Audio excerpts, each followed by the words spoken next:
Baiklah, mari kita baca firman Tuhan dari 1 Raja-Raja 19 ayat 4 sampai 8. 1 Raja-Raja pasal 19 ayat 4 sampai ayat yang ke-8. Tapi biar afdol kita baca dari ayat yang ke-1. 1 Raja-Raja pasal 19 ayat 1 sampai 8. Kita baca bergantian. Elia ke Gunung Horeb. Saya pakai terjemahan Alkitab terbaru. Ahab memberitahukan kepada Izebel semua yang dilakukan Elia dan bagaimana ia membunuh semua nabi dengan pedang.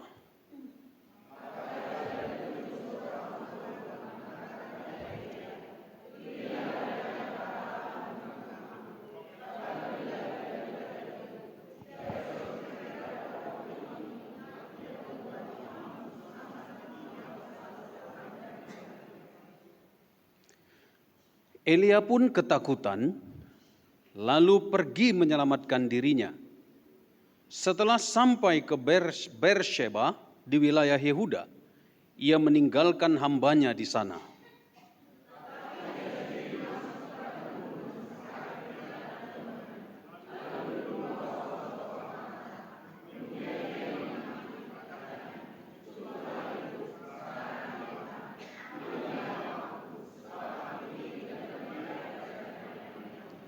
Ia lalu berbaring dan tidur di bawah pohon arar itu.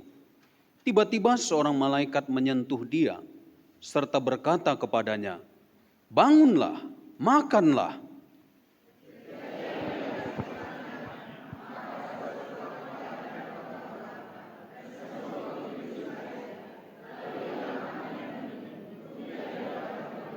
Tetapi malaikat Tuhan datang untuk kedua kalinya dan menyentuh dia serta berkata, "Bangunlah, makanlah, sebab perjalanan itu nanti terlalu jauh bagimu."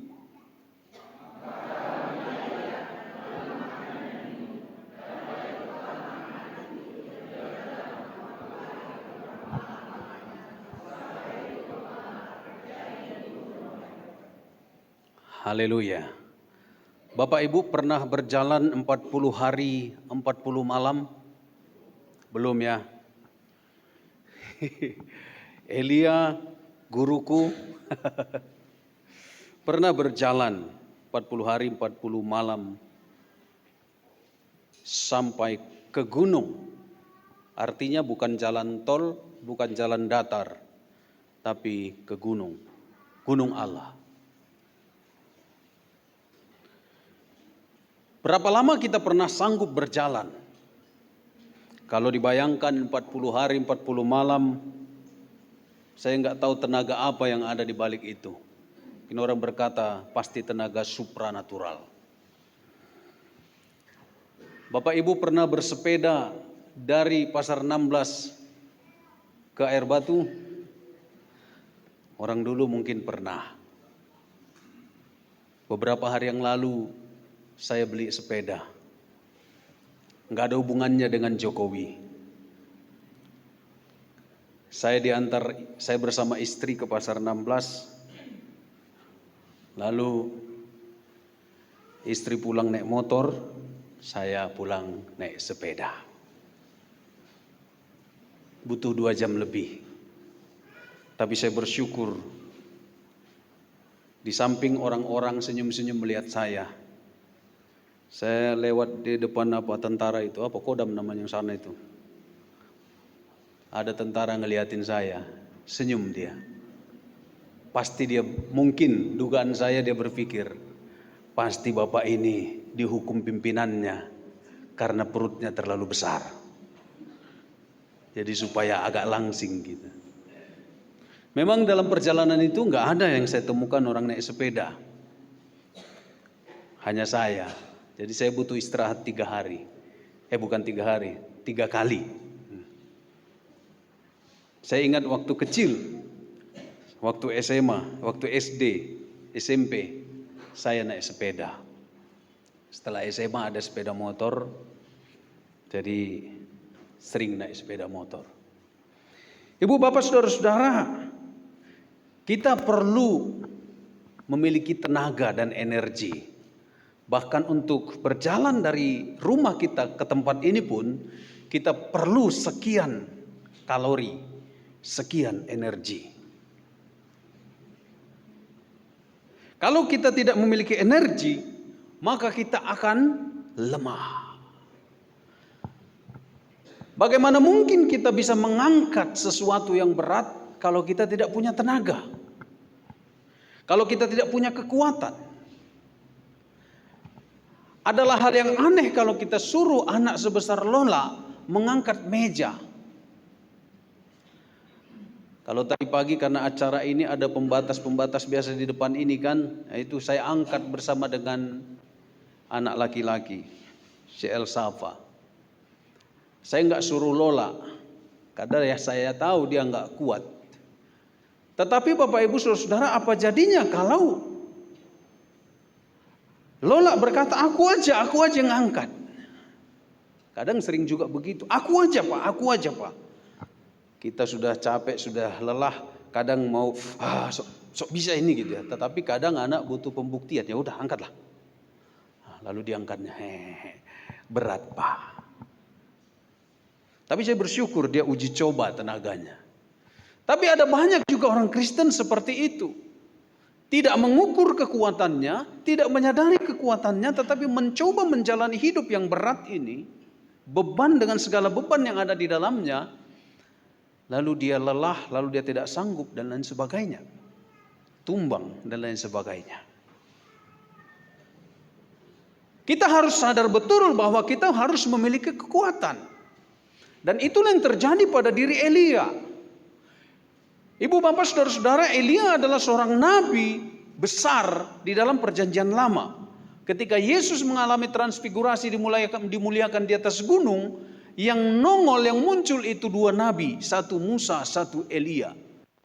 Musa sebagai nabi mewakili pembawa firman, Elia sebagai nabi yang mewakili penyambung lidah Allah, utusan Allah. Dan Elia kita tahu tidak mati, langsung naik ke hadirat Tuhan tanpa melalui kematian.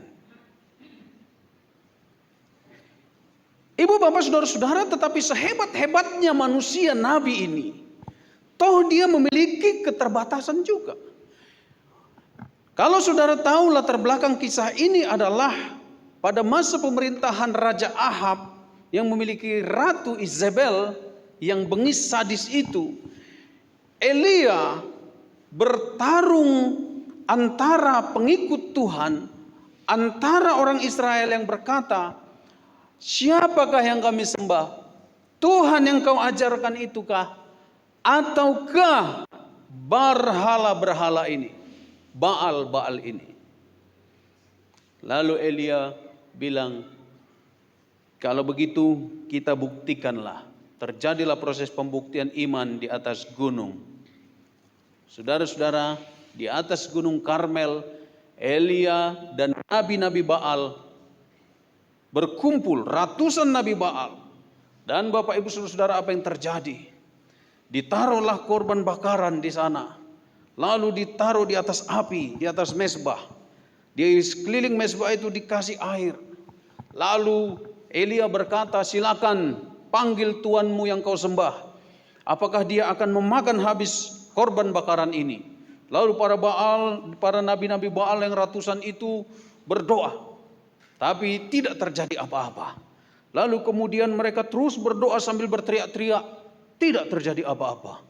Kemudian lebih dalam lagi, lebih jauh lagi, mereka berteriak-teriak sambil baca-baca mantra barangkali. Lalu menoreh-noreh badan mereka sampai luka, mengeluarkan cucuran darah sebagai tanda pengorbanan bahwa mereka ikut Tuhan, mereka sampai berdarah-darah gitu ya. Tapi apakah terjadi? Tidak terjadi apa-apa. Lalu Bapak Ibu Saudara, giliran Elia, dia berdoa. Maka terjadilah lawatan Tuhan. Tuhan hadir. Lalu lidah api membakar dan menghanguskan korban bakaran itu. Bahkan berikut air yang ada di parit-parit di sekeliling mezbah itu pun habis. Saking panasnya barangkali. Lalu umat Israel berkata, oh kami mau ikut engkau menyembah Tuhan. Lalu kalau Alkitab bilang, dikalahkanlah nabi-nabi Baal ini. mereka dibunuh gitu ya. Tetapi Ibu Bapak Saudara-saudara yang terkasih, pasca kemenangan biasa adalah kelegaan. Tetapi di tengah-tengah kelegaan biasa terjadi penurunan. Kadang-kadang begitu. Waktu mau festival semangat 45 kan. Waktu habis festival diraih kemenangan agak turun semangat. Itu biasa. Ibu Bapak Saudara-saudara, Elia mengalami hal seperti itu. Hilang kekuatannya, hilang semangatnya. Kenapa? Karena ketika Ahab, kalau kita baca di dalam ayat 1 sampai ayat 2 tadi, Ahab memberitahukan kepada Izebel ratunya semua yang dilakukan Elia dan bagaimana ia membunuh semua nabi dengan pedang. Izebel mulai mengirim utusan kepada Elia dengan pesan, kiranya para ilah menghukum aku dengan berat. Bahkan lebih lagi, jika besok sekitar waktu ini aku tidak menghabisi nyawamu, sama seperti salah seorang dari mereka itu. Ibu Bapak Saudara-saudara, nabi yang menunjukkan kekuatan Tuhan pun ketakutan lalu menyelamatkan diri. Ini adalah realita. Jadi disitulah keunggulan Yesus Kristus. Dibawa ke pembantaian pun dia siap menghadapi. Tetapi nabi-nabi ini sebagai corong-corongnya Tuhan juga memiliki sisi kemanusiaan dan kelemahan. Nabi Elia ketakutan setengah mati. Matilah aku. Lalu hilanglah tenaganya, hilanglah semangatnya. Dia lari seperti yang bacaan kita tadi. Lalu terbaring dan pergilah dia ke padang gurun sejauh 1 hari perjalanan. Tiba di bawah pohon arar. Lalu ia memohon supaya ia mati. Katanya, cukuplah sudah sekarang. Ya Tuhan, ambillah nyawaku. Ini adalah sebuah pernyataan depresi, keputusasaan. Bukan hanya lagi soal ketiadaan tenaga. Ibu Bapak Saudara-saudara, ini realita hidup. Kadang kita mengalami sukacita, kadang kita mengalami kekuatan, kadang kita mengalami kesuksesan. Tetapi Ibu Bapak Saudara-saudaraku, saya tidak tahu pergumulan kita yang ada di sini. Mungkin dalam sementara kita duduk di sini, sedang menanti pergumulan-pergumulan besar dalam hidup kita. Sedang ada ancaman-ancaman dunia. Saya nggak tahu ancaman apakah itu. Apakah ancaman PHK kah? Apakah ancaman krisis kah? Apakah ancaman-ancaman orang yang menyakiti kita kah? Atau ancaman-ancaman bayang-bayang penyakit yang siap mengakhiri hidup kita kah? Saya nggak tahu Bapak Ibu Saudara. Tetapi itu adalah dialami banyak orang. Dan hal itu sangat sering kita lihat dan kita alami. Bukankah ada orang karena sakitnya nggak sembuh-sembuh akhirnya berkata, lebih baguslah mati aku. Kapan aku mati? Bukankah seringkali ketika ada orang mengalami keputusasaan karena mungkin soal pekerjaan, soal keluarga, soal relasi, lalu berkata, lebih baguslah mati aja Tuhan. Ambil aja nyawaku Tuhan. Ibu Bapak Saudara-saudara yang terkasih, saya dan saudara memang bukan Superman. Itu hal yang sangat lumrah, hal yang sangat bisa terjadi, walaupun jangan dibiasakan. Karena apa Bapak Ibu Saudara? Itu tidak baik. Karena segala sesuatu adalah atas kehendak dan rencana Tuhan. Apalagi menyangkut hidup kita. Ibu Bapak Saudara-saudara, Tuhan yang disembah oleh Elia datang dengan mengutus malaikatnya. Lalu berkata, bangunlah, bangunlah. Dihidangkanlah makanan, dihidangkanlah roti, dihidangkanlah air. Lalu makanlah Elia dengan lahapnya. Habis makan dia tidur lagi. Mungkin sebelum tidur dia nyanyi dulu. Habis makan tidur lagi, habis tidur makan lagi, habis itu ngopi lagi gitu ya. Gak usah lah kita sebut, nanti dipikir endorse kita. Ibu Bapak Saudara-saudara, ternyata yang diinginkan Tuhan bukan tidur. Ternyata yang diinginkan Tuhan bukan tidur. Tetapi Tuhan sedang memberi energi dengan makanan surgawi yang memberi kekuatan supranatural. Bangunlah, makanlah, masih panjang perjalananmu. Saudara-saudara yang sedang berada menuju keputusasaan, bangunlah, sadarlah, makanlah kuasa Tuhan, makanlah perjamuan Tuhan. Masih panjang perjalanan hidupmu. Kira-kira begitu.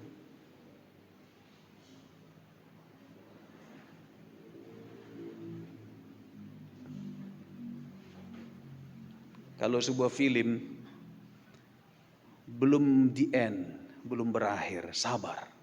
Sutradaranya ada, skenarionya ada.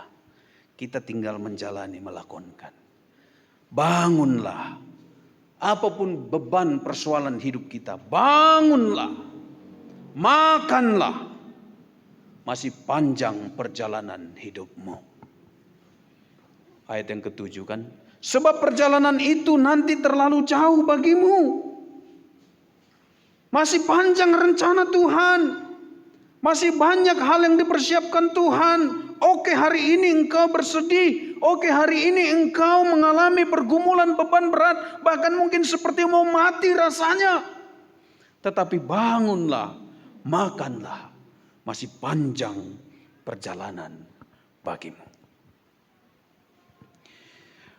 Bapak, Ibu, Saudara-saudara, khususnya para orang tua yang anaknya akan disidi, orang tua katekumen. Kalau peserta katekisasi itu namanya katekumen. Hari ini Bapak Ibu melihat anak-anak ini akan diteguhkan, disidi. Gak terasa Bapak Ibu ya menginangnya. Berapa tahun yang lalu mereka ini masih oe-oe. Oe-oe. Masih belepotan apanya. Memonnya. Masih belepotan kencingnya. Berapa banyak kasur harus dijemur atau diganti gara-gara ngompol terus. Bapak Ibu Amanginang, masih ada yang tidur bersama orang tua anak-anak ini? Enggak ya? Yosua? Enggak. Bapak Ibu, ini hasil ujian mereka. Nanti saya bagikan kepada Bapak Ibu. Inilah potret. Jadi rugi adik-adik yang gak ngerjakan dengan sungguh-sungguh. Karena bapakmu, mamamu akan membaca. Gak apa-apa ya. Siap dong. Ibu, bapak, saudara-saudara. Apapun persoalan hidupmu, anak-anak katekumen, nanti yang hari ini menjadi gerbang peralihan. Saya katakan kemarin, coba sebutkan satu kata yang akan sering kamu terima ketika mendapat kata-kata nasihat nanti kalau ada acara di rumah. Saya katakan satu kata yang pasti disebutkan adalah kata dewasa. Jadi Bapak Ibu Saudara, cuma kita harus fair. Ini hanya pintu gerbang. Proses dewasa itu membutuhkan waktu panjang. Jadi alangkah nggak mungkin 7 bulan seorang dipaksa untuk dewasa. Tetapi kalian anak-anak katekisasi, ingat, ya saya juga menegaskan bahwa yang mereka pelajari adalah pokok-pokok iman percaya. Kedewasaan itu selain karena pokok-pokok iman kepercayaan yang dipelajari, selain karena firman Tuhan dipelajari, juga experience, pengalaman berelasi dengan lingkungan, pengalaman menanggung rasa sakit, pengalaman menanggung menjalani kehidupan. Itulah dewasa. Kemarin sudah kita sampaikan. Proyeksikan dulu, kalau engkau sebelum dan sesudah sidi, buah apa atau perubahan apa yang bisa engkau tunjukkan atau komitkan untuk engkau sampaikan di tengah keluarga. Mereka sudah sampaikan Bapak Ibu. Ya, nanti kalau saya sebutkan malu nanti mereka. Ada yang bilang membereskan tempat tidur. Iya. Ibu bapak saudara-saudara yang dikasih Tuhan kita Yesus Kristus. Mereka butuh kekuatan, mereka butuh topangan. Kita semua butuh kekuatan, kita semua butuh topangan. Kita semua butuh makanan. Kita semua butuh makanan sehari-hari yang bisa membuat kita sehat, bertumbuh, tetapi juga membuat kita memiliki energi. Disitulah Tuhan memberikan roti dari surga. Dan Bapak Ibu Saudara-saudara tahu, di dalam kitab Injil Yohanes atau Perjanjian Baru, siapakah roti yang sesungguhnya itu? Siapa Bapak Ibu? Yesus itu roti hidup bagi orang yang lemah. Jadi itulah roti hidup. Kisah Elia ini menunjukkan kepada kita, satu, tidak seorang pun bisa menjalani aktivitas tanpa makan. Tanpa makan. Tetapi juga kita butuh sesuatu makanan yang supranatural. Dalam hal ini diberikan oleh malaikat, tetapi disempurnakan di dalam Perjanjian Baru, bahwa makanan itu Tuhan sendiri datang, bukan lagi melalui malaikat. Tuhan sendiri makan, Tuhan sendiri datang, lalu dia mengidentikan dirinya sebagai makanan. Saudara tahu peristiwa Natal, Yesus lahir di kandang domba, Yesus lahir di palaka, di dalam palungan. Palungan adalah tempat makanan ternak. Saudara tahu, di sini ada unsur roti dan air. Itu digenapkan Tuhan Yesus kepada murid-muridnya melalui peristiwa perjamuan kudus. Ambillah, makanlah. Inilah kekuatan bagimu. Kekuatan supranatural. Kekuatan supra-alamiah. Kekuatan yang memberikan kita energi menjalani hidup ini. Bukan secara mistik. Tetapi ada kuasa Tuhan dalam keyakinan iman. Bahwa Yesuslah yang kita makan. Daging dan darahnya yang kita peringati melalui perjamuan kudus itu. Itulah anak-anak katekisasi CCD. Kalian pun nanti akan menerima pada masa-masa yang akan datang penghayatan yang sedalam itu. Lalu milikilah pertumbuhan dan kekuatan supranatural menjalani hidup ini. Ibu bapak saudara-saudara, dalam perspektif lain, inilah makanan itu. Inilah firman itu. Siapapun orang percaya harus makan firman. Setiap pagi, setiap hari. Saya sudah tegaskan kepada anak-anak di sini, para katekumen. Kalau disuruh berdoa, kalau engkau sudah lulus katekisasi, nggak ada istilah ngeles. Kalau disuruh berdoa, siap. Amin, katekumen. Amin.